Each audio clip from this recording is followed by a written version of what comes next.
Hey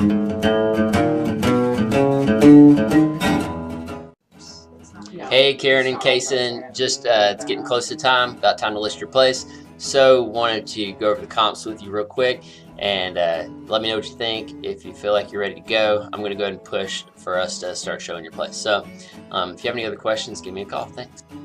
Hey guys, just wanted to go over your comps with you, talk to you about kind of where we are, because we're getting close enough that the numbers aren't going to change a whole lot between now and then. So wanted to start with the property, just so you know that one listing shows the property at 1877. That's the tax record, but the actual listing shows it at 1895. So we're going to go by the 1895 number. They can verify that. It's always kind of buyers beware. If you want to have a professional measurement, you can. So going through that, the first thing we're going to do is focus on reality.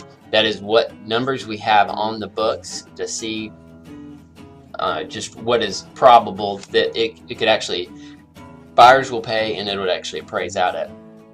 So we're going to go through the listings for the past 6 months. You can tell that we have really good comps in terms of solid comps within the right price range. So we look at all 4 of these. I only found one of them to be subpar, and it was more the marketing than the house itself. I was actually pleasantly surprised that most of the people did have professional photos and stuff. So we're going to do a market report, which will just compare the price per square foot. And when I pull that up, what you'll see is that the average price per square foot is like 91 and 92. One's the average, one's the median. We don't go by averages, we're just looking for the best comps. So if we drop the outlier at 86, we're looking at between 90 and 95 a square foot. That 86 one, I didn't see anything particularly wrong. It was just kind of, wasn't decorated well and whatnot.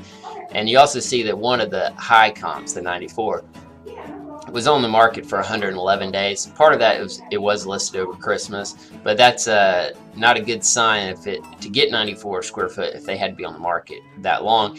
30 days, 40 days, these are all fine. So 90 to 95 a square foot is just the reality of what we're going to be looking at. So then what we do is we go into what's called fantasy land. We're just going to kind of focus on what people are trying to get and are not getting. So we only have one that is failing to sell in this period of time.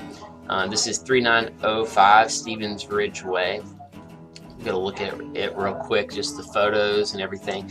So subpar marketing. The house itself is okay. You can see this wall. I would ask you guys to repaint a wall like that. It does have carpet that, it's hard to tell if it would need to be replaced. It looks like from the photo that it does, but it's hard to see for sure. Nothing stands out as like, oh, this house is horrible, that's why it's not selling. But you can just tell the biggest thing here is if we go back and we do a market report, this one is overpriced. Let me look at this real quick. So in Fantasyland, they like to get $103 a square foot. So you can tell that they've overshot things by about $8 a square foot, and that's probably why they haven't sold yet. Now, it has only been on the market 7 days, but I went back and they've tried to sell it before. So hopefully they'll get it. That's what we want. We want them to sell that house at that price. It'll get it off the market since you have no other competition in that neighborhood, which is always a really good thing.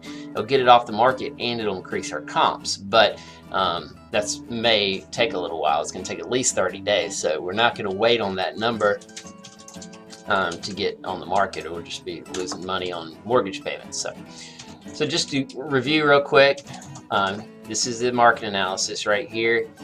In reality, our probable sales range is 170 to 180 a square foot. I'm not showing you the math, but that's the math between your square footage of $1,895 a square foot multiplied times 90 at the 170, and then multiply times 95 at the 180. So I put a probable sales price of 170.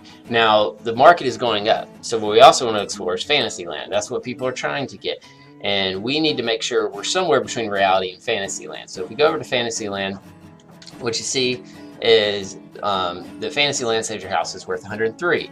That would put your house at 195,000. Would be your probable sales price if that was true. So in reality, we want to be somewhere between there. Now they've overshot big time here on this one.